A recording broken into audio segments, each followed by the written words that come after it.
नमस्कार. रंगोत्सव मराठीमध्ये आपणा सर्वांचं मनापासून स्वागत. आपण आत्ता गप्पा मारल्या ज्ञानेश्वर म्हणजेच माऊली भाऊ बोडके यांच्याशी.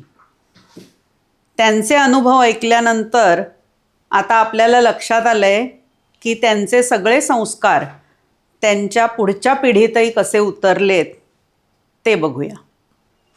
आपण स्वागत करूया प्रमोद बोडके याचं. प्रमोद, तुझं स्वागत आहे. खूप कौतुक ऐकलं आहे तुझं आणि मला माहिती आहे तू खूप उत्तम काम करतोयस.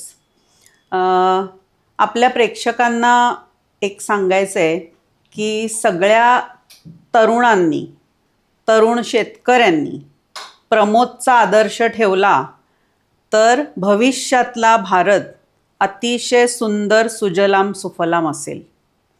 प्रमोदच्या तोंडूनच आता ऐकूया की त्या मार्गाकडे कसं जायचं. प्रमोद, तुझं शिक्षण काय झालंय? मी मेकॅनिकल इंजिनियर आहे आणि इंजिनिअरिंग करता म्हणजे शेती असल्यामुळं इंजिनिअरिंग करण्याचा निर्णय घेतला. का तर शेती असल्यामुळे इंजिनिअरिंग करायचा निर्णय घेतला? कारण याच्यात सर्वात महत्वाचं म्हणजे की शेतीचा बाळकडू आम्हाला लहानपणापासूनच मिळाला. तर शेतीमध्ये जसं वडिलांचं काम सुरू झालं आधुनिक शेतीचं, तसं आम्हाला जाणवलं की याच्यामध्ये सगळ्यात महत्वाचा प्रॉब्लेम येतो एकतर मजूर. शेती म्हणलं की आता कामाला कोणीच तयार होत नाहीये आणि भविष्यातही शेतीला काम करायला माणसं भेटणार नाही. कारण आता बाकीच्या सगळ्या गोष्टी फ्री असताना मजुराला शेती नकोच, म्हणजे काम नकोच शेती. बरोबर. त्याच्यामुळे मग आम्हाला ते जाणवलं की वडील असताना शेती होती ते, पण वडिलांचे कुठे प्रोग्राम असले, कुठं लेक्चरला जायला लागलं, बऱ्याच ठिकाणी प्रोग्राम असले की मग सगळी जबाबदारी आई आणि बहिणीवर येते. आणि ती जबाबदारी आली की जी छोटी कामं आहे ती होतात, पण जी जड काम आहे म्हणजे कुठं माती उकरायची झाली, बेड बनवायचे झाले, गाईसाठी चारा आणायचा झाला, त्याच्यानंतर छोटे छोटे जे प्रॉब्लेम असले, मोटर वगैरे चालू करणे, कधी काय प्रॉब्लेम आला तर यासाठी मजूर लागत होता. आणि मग तिथं आम्हाला जाणवलं की इथं मजुरांच्या समस्येवर जर मात करायचं असेल तर आपण नवीन पिढीने शेतीमध्ये यायचं. म्हणजे मला सांग, तू तंत्रज्ञानाचा वापर आणि फायदेशीर शेती याची सांगड घातलीस. बरोबर. तंत्रज्ञानाचा वापर म्हणजे की जिथं 10 मजुरांचं काम आपल्याला एका मशीनद्वारे करता येईल, आपलं डोकं वापरायचं, काम सगळं मशीन करणार. आणि अगदी म्हणजे जी मशिनरीज खूप महाग असतात त्या बाकीच्या कंपन्यांच्या, त्या अगदी आम्ही लो कॉस्ट मध्ये अवेलेबल करायला सुरुवात केली शेतकऱ्यांसाठी. तू काय काय बनवलेस आता? यामध्ये आता आम्ही जिथं आम्हाला प्रॉब्लेम आले शेतीमधले, म्हणजे जमीन मशागतीसाठी छोटे पॉवर टिलर, त्याच्यानंतर फवारणीसाठी पोर्टेबल स्प्रे पंप. आमच्या शेतीसाठी सगळ्यात महत्वाचा पार्ट म्हणजे देशी गाय. मग देशी गायीसाठी चाऱ्याचा प्रॉब्लेम येतो, म्हणून मग हायड्रोपोनिक चारा. त्यांच्यावरती आपल्याला जर सेंद्रिय खत बनवायचं असेल गायीच्या शेणगोमूत्रापासून तर बायोगॅस. आणि याच्या सगळ्यात महत्वाचा पार्ट म्हणजे ऑटोमेशन शेतीसाठी. तर ही सगळी इक्विपमेंट आम्ही बनवायला लागलो. म्हणजे मला सांग की तुम्ही शेती जी करताय, तुम्ही बाहेर जगात कुठलाही प्रॉब्लेम आला, म्हणजे आता विजेचा म्हणा किंवा पाण्याचा म्हणा, गॅसचा, तुम्हाला काहीच जाणवत नसेल? नाही, आपली शेती म्हणजे सस्टेनेबल फार्मिंग. याला आपल्याला बाहेरची कशाची गरज नाही. सगळ्या गोष्टी आपण निसर्गाच्या माध्यमातून सगळ्या स्वतःच बनवतो आणि त्याच्यातनच आपण सगळी ऑर्गॅनिक शेती करतो. किती छान. आणि मला सांग, कंट्रोल शेती म्हणजे काय? कंट्रोल शेती म्हणजे जे आपले ऊन, वारा, पाऊस तिन्ही सीझन मध्ये जी शेती करता येते, म्हणजे आपण पॉलिटेनल मधली शेती म्हणून. जसं आपल्याला राहण्यासाठी घर असतं तसं आपले जे प्लांट असणार आहे त्यांच्या राहण्यासाठी जे घर तयार केलं जातं त्याला आपण कंट्रोल फार्मिंग म्हणतो. त्याच्यामध्ये कसं आहे, म्हणजे बाहेर खूप पाऊस असू द्या, गारपीट होऊ द्या, वादळ येऊ द्या, आतमधल्या पिकांना काही नुकसान होत नाही. ज्याच्यामुळे आपल्याला वर्षभराची जी सायकल आहे ग्राहकांची, ज्यांना आपण वर्षभर भाजीपाला पुरवणार आहे, त्यासाठी लागणाऱ्या सगळ्या भाज्या आपण त्या कंट्रोल फार्मिंग मध्ये उगू शकतो. पण आता हे सगळं ऐकताना मला वाटतंय की याला खर्च पण भरपूर येत असेल रे. आता याला कसं आहे, 10 गुंठ्याला 6 लाख खर्च येतो. पण कसं आहे की शेतीमध्ये जर तुम्ही खर्च केला तर पैसे, म्हणजे आता आपण उघड्यावर शेती करतो, अगदी लाखभर रुपयात आपण 1 एकर शेती करतो, पण त्याचं एकच आहे की ते पैसे जे आपण घालवले ते आपल्याला जुने नवे आपण म्हणतो, जेवढे घालवले तेवढेच मिळतात. पण इथं तुम्ही एकदाच खर्च केला तर ही 20 वर्षाची आपली इंडस्ट्री. पण मला सांग की आता जे भाऊंनी सांगितलं सहकार शेती, बरोबर, तर हे तू जे आता सांगतोयस तर असंच समजा काही तरुण एकत्र आले बरोबर. आणि त्यांनी ठरवलं की आपल्याला अशी शेती करायची आहे, तर त्यांना तू काय सल्ला देशील?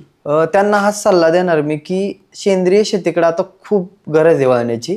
कारण की आपल्याला 141 कोटी लोकसंख्या आहे. त्यांना जसं आपण म्हणतो की इंजिनियर आपल्याला कधीतरी आठवतो, म्हणजे घरकाम करायचं असेल तर सिव्हिल इंजिनियर, गाडी असेल तर मेकॅनिकल इंजिनियर, पण रोज खायची गोष्ट आहे म्हणजे आपल्याला शेतकरी लागणार आहे. त्या इंडस्ट्रीकडे आपल्याला न बघता चालणार नाहीये. त्याच्यामुळं खूप स्कोप आहे फक्त नवीन पद्धतीची शेती करायची. आपल्याला नवीन तंत्रज्ञानाचा वापर करून शेती करायची, म्हणजे ती सोप्या पद्धतीने झाली पाहिजे आणि पैसे आपल्याला मिळणारच. चांगलं काम केलं की पैसे मिळतात. फक्त तेच गणित आहे की आपण एक ऑर्गॅनिक मध्ये एवढ्यासाठी म्हणतो की आपण ग्राहकांच्या आरोग्याशी खेळायचं नाही.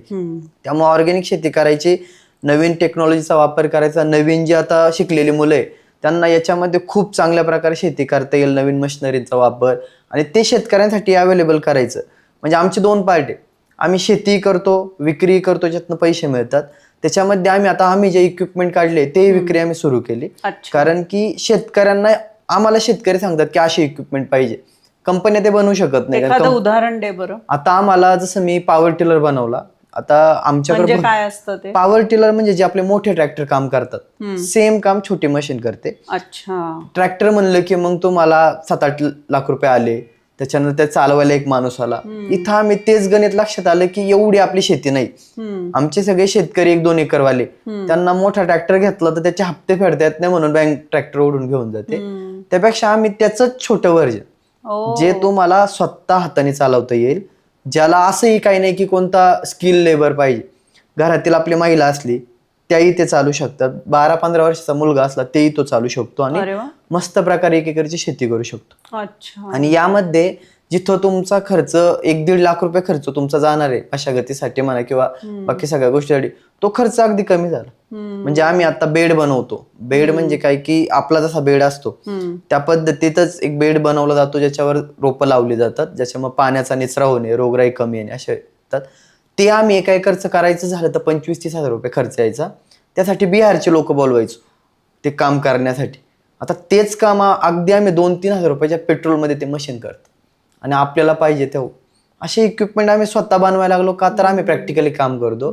आता अभिनव फार्मर्स क्लबचे भारतभर 1.5 लाख शेतकऱ्यांची मुलं सगळी शेतीच करतात आणि ते आधुनिक पद्धतीने करतात. किती छान.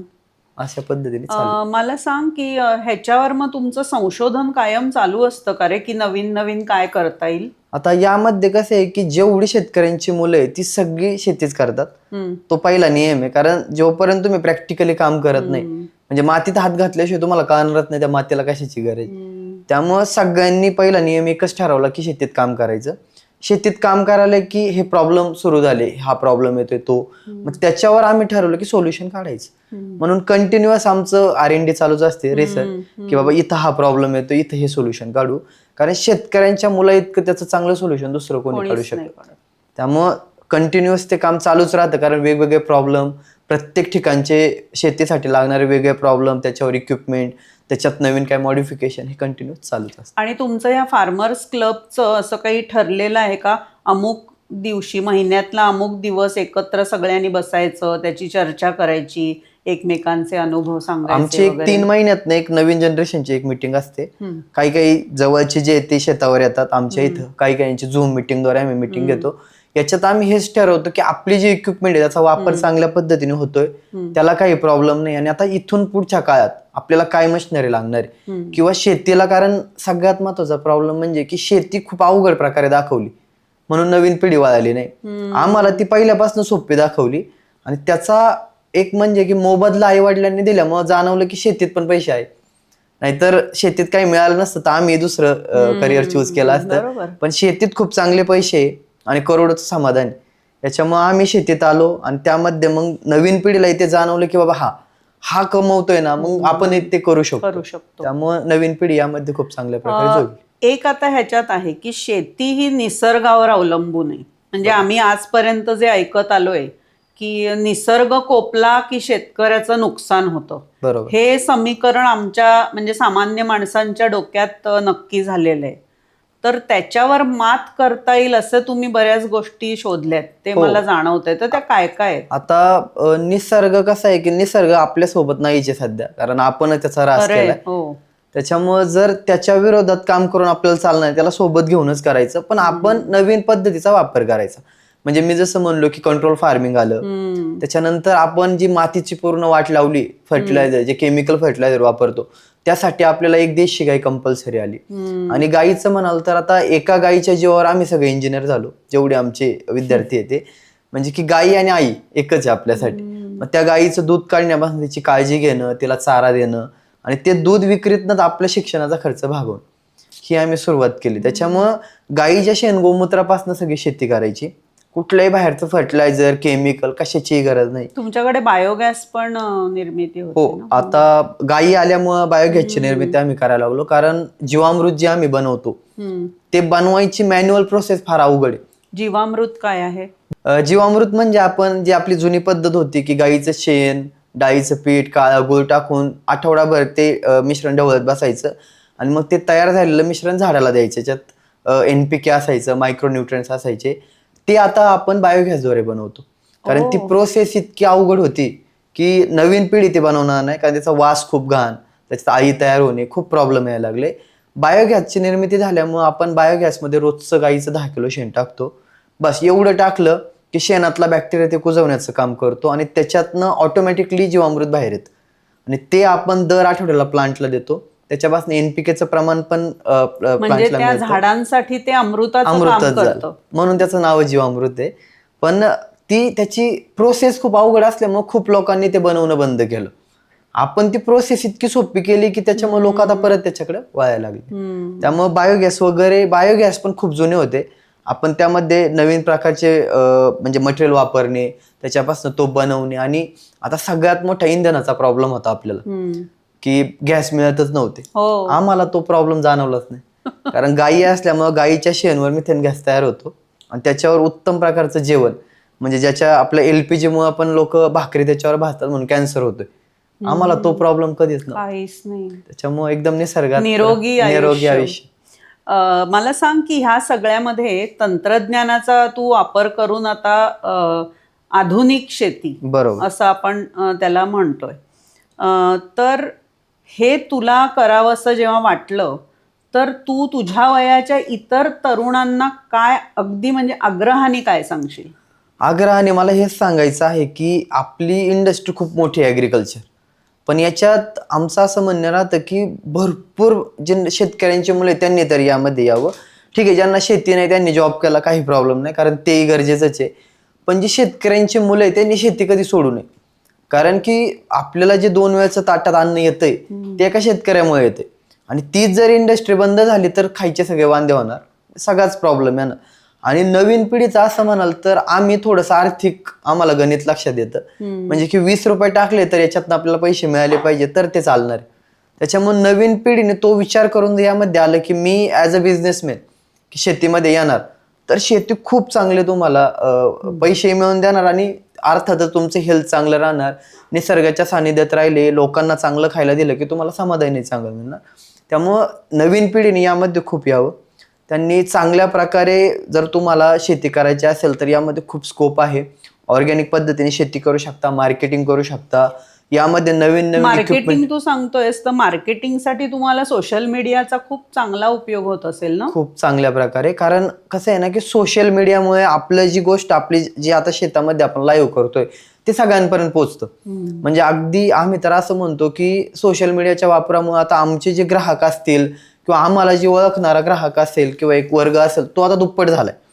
का तर लोकांना ते लाईव्ह दाखवता येतं की आज आम्ही याची लागवड केलेली आहे. आज आता स्टिवियाचा वापर, म्हणजे खूप लोकांना शुगरचे प्रॉब्लेम आहे, त्याच्यामुळे आता आम्ही स्टिविया लागवड केली. तर स्टिवियाचं महत्व काय, त्याचा वापर आपल्या शहरात कसा करता येऊ शकतो, ते सगळं आम्ही एकदा सोशल मीडियावर टाकलं की खूप ग्राहक वाढले त्याला. म्हणजे सोशल मीडियाचा वापर करून तुम्हाला नक्कीच चांगल्या प्रकारे मार्केटिंग करता येतं. खूप लोक तुम्हाला जॉईन होतात आणि नवीन पिढी आता खूप सोशल मीडियाचा वापर करते, तर ते खूप लवकर अट्रॅक्ट होतं.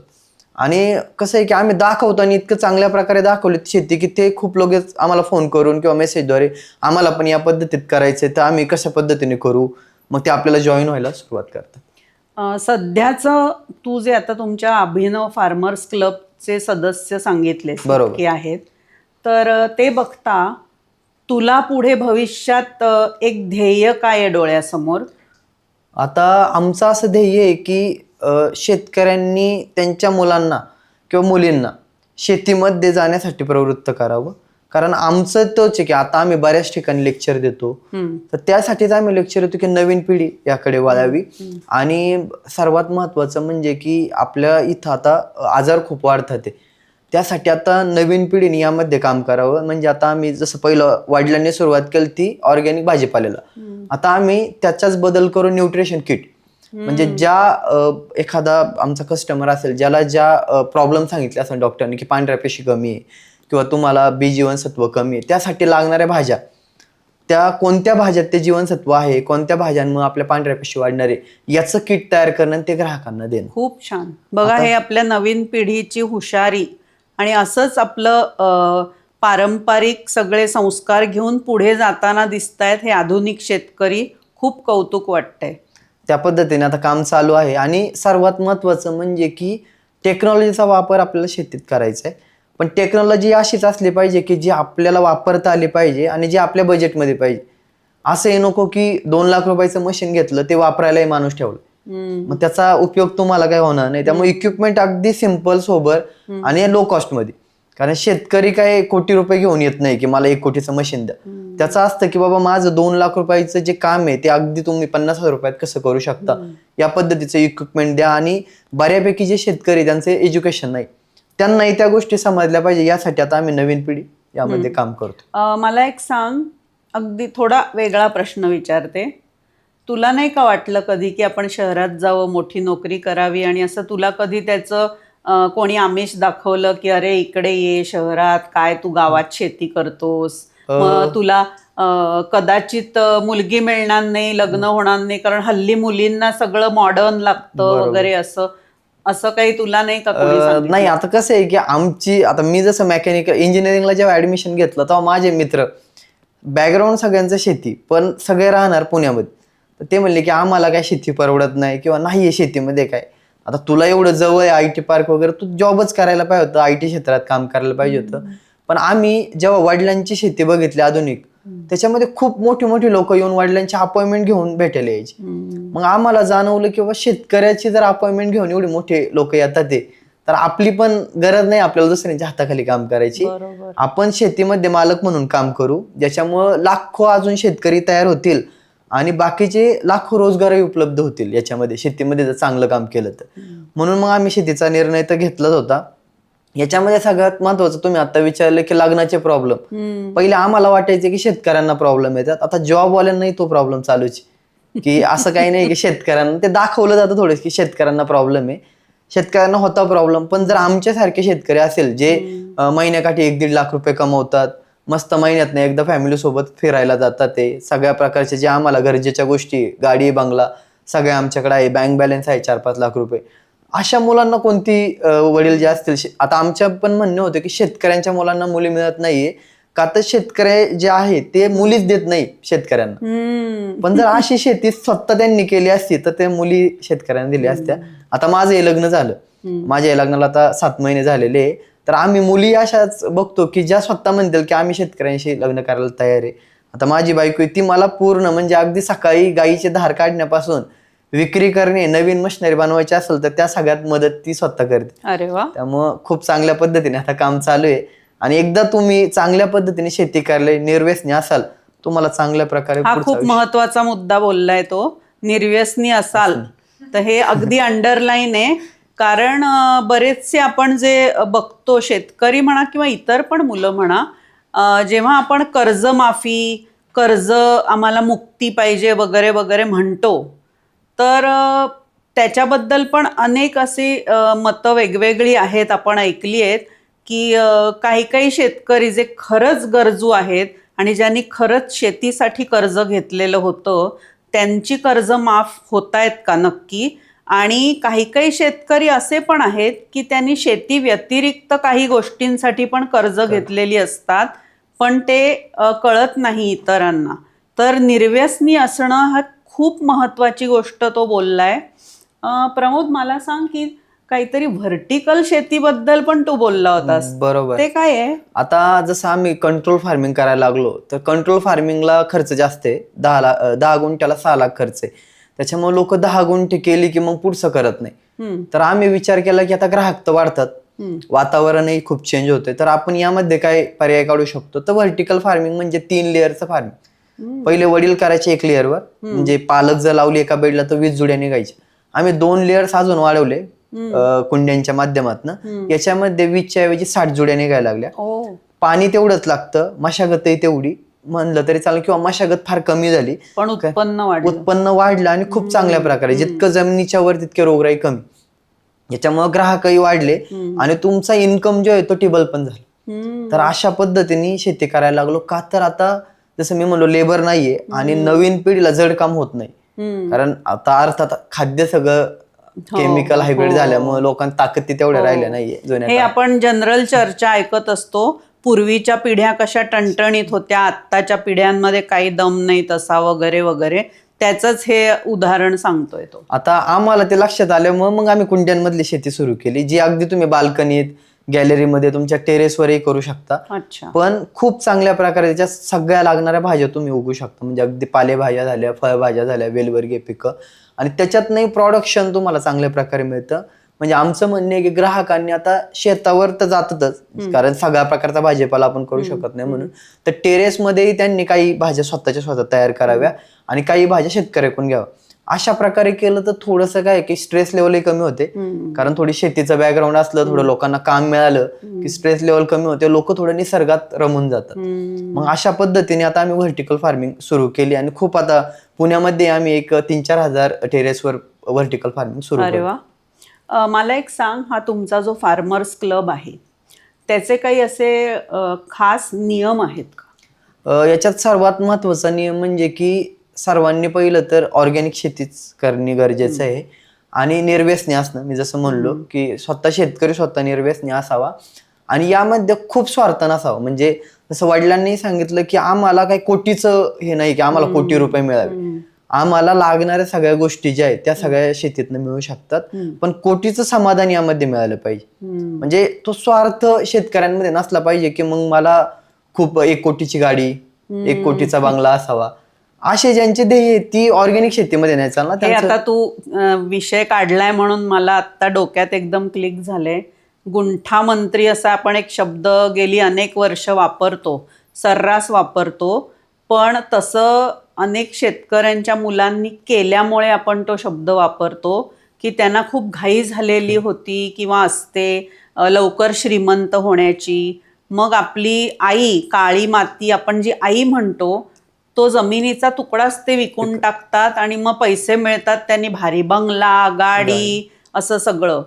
तर त्या गुंठा मंत्र्याचं काय रे गणित? आता आमच्या इथं IT पार्क आल्यामुळे जसा फायदा झाला तसा तोटाही झाला. कारण जमिनीला फार रेट वाढली आणि जमिनीचे रेट वाढल्यामुळे काय ना, लोकांनी एकच धडाका चालू ठेवला की गुंठा विकायचा. गुंठ्याला रेट खूप होता, तर गुंठा विकायचा आणि मजा करायची. मग ते आता कसं आहे की ह्या नवीन पिढीचं एकच झालं की फुकट, म्हणजे जसं आपण म्हणतो सोन्याचा चमचा जसा तोंडात आला, मग त्यांना काही काम करायची गरज लागली नाही, काही कष्टाचं काही गरज नाही. पैसे जितके होते ह्या गुंठा विकल्यामुळे, मग त्यांनी भारी भारी गाड्या घेणं, वर्षाला गाडी बदलणं, नवीन फोन, किती दिवस पुरणार. आणि मग ते काय की आता आमच्या परिस्थिती अशी आहे की ज्या लोकांनी तेव्हा मजा केली ती आता ज्या कंपनी आमच्या इथं झाल्या त्याच्या खाली सिक्युरिटी गार्डचं काम करतात. काही शिक्षण नाही, काही नाही. त्याच्यामुळे हा प्रॉब्लेम वाढला आणि मग म्हणून आमच्या इकडे त्या लोकांना सवय झाली की हा गुंठा मंत्री, गुंठा विकून केलेली मजा. आणि त्याचे इतके प्रॉब्लेम आता सुरू झालेत की शेतीचा तर सगळा ऱ्हास केला, कारण इतकं औद्योगिकरण झालंय. म्हणजे ह्या बिल्डिंग वगैरे शेती सगळी संपवली लोकांनी आणि फक्त हे बिल्डिंग उभ्या केल्या. पण आमचं म्हणणं तेच राहिलं की तुम्ही किती बिल्डिंग करा, किती पैसे कमवा, 2 वेळेचं खाद्य ते तुम्हाला लागणारच आहे आणि त्यासाठी तुम्ही शेती ठेवा. म्हणजे आमच्या इथले जेवढी लोक आहेत आता आमची भाऊ की त्यांना आम्ही सांगतो की थोडी शेती ठेवा, तुम्हाला लागणार तरी उगवा. बाकीचा विषय सोडून द्या, बाकीच्यांना विकू नका विकू, पण तुम्हाला लागणार अन्न तरी तुम्ही स्वतः करा, त्यासाठी तरी शेती ठेवा. आणि जसं आता आपले प्रवीण तरडे साहेब ज्यांनी सांगितलं की आपण या शेतीचे मालक नाही, राखणदार आहे. म्हणजे आमच्या 3 पिढ्या कशा झाल्या की आजोबा पणजोबा यांनी त्यांच्या आजोबांसाठी शेती ठेवली, आजोबांनी वडिलांसाठी, वडिलांनी माझ्यासाठी, मी ती विकणार नाही, मी ती माझ्या पुढच्या पिढीसाठी ठेवणार आहे. कारण आम्ही फक्त राखणदार आहे, आम्ही त्याच्यावर पैसे कमावणार चांगल्या पद्धतीने शेती करून, आणि ती पुढच्या पिढीच्या हे देणार की तुम्ही आता याच्यावर स्वाधीन करणार, पण ती तुम्ही अजून चांगली करून स्वाधीन करणार. बरोबर. म्हणजे की आम्ही तिचा रास न करता, म्हणजे आईचं काही वाटोळ न करता तिला पुढच्या पिढीला कसं आपल्याला अजून चांगल्या पद्धतीने देता येईल यासाठी आम्ही पुढची पिढी काम. खूप छान. मला सांग, तुझी बहीण पण हेच काम करते असं मी ऐकलंय. बरोबर. आणि तिने तर त्यात शिक्षणही घेतलंय. बरोबर. तर तुला काय वाटतं, तुझी बहीण पण हेच करते तर? आता सुरुवात आम्ही करताना दोघांनीच केली, कारण की आम्ही ते सगळे प्रॉब्लेम जवळून बघितले. तर तिचं म्हणणं असं झालं की बाबा मी ऍग्रिकल्चर करते, कारण की मला आवड आहे शेतीची, मी सगळी शेती सांभाळेल, तू जिथं मला प्रॉब्लेम येईल तिथं तू सोल्युशन काढ. मग आम्ही दोघांनी मिळूनच ते ठरवलं होतं की आपल्याला आपल्या वडिलांनी जी सुरुवात केली ती पूर्ण देशापर्यंत पोहोचवायची. त्यासाठी मग आम्ही दोघं भाऊ बहिणींनी याच्यामध्ये पाऊल ठेवलं. तिने मग मार्केटिंगची जबाबदारी घेतली की आपण यामध्ये विक्रीला डायरेक्ट सुरुवात करू, कारण एक महिलापर्यंत जास्त महिला पोहोचू शकतो. कारण तसं म्हणलं तर महिलांचं बोलणं थोडंसं सॉफ्ट असतं, आमचं थोडंसं रफ असू शकतं कधीतरी. त्याच्यामुळं मग मार्केटिंग मध्ये महिलांनी यावं, आणि बाकीचं जे बॅक एंड आहे म्हणजे प्रोडक्शन हार्वेस्टिंग ते सगळं पुरुषांनी बघावं.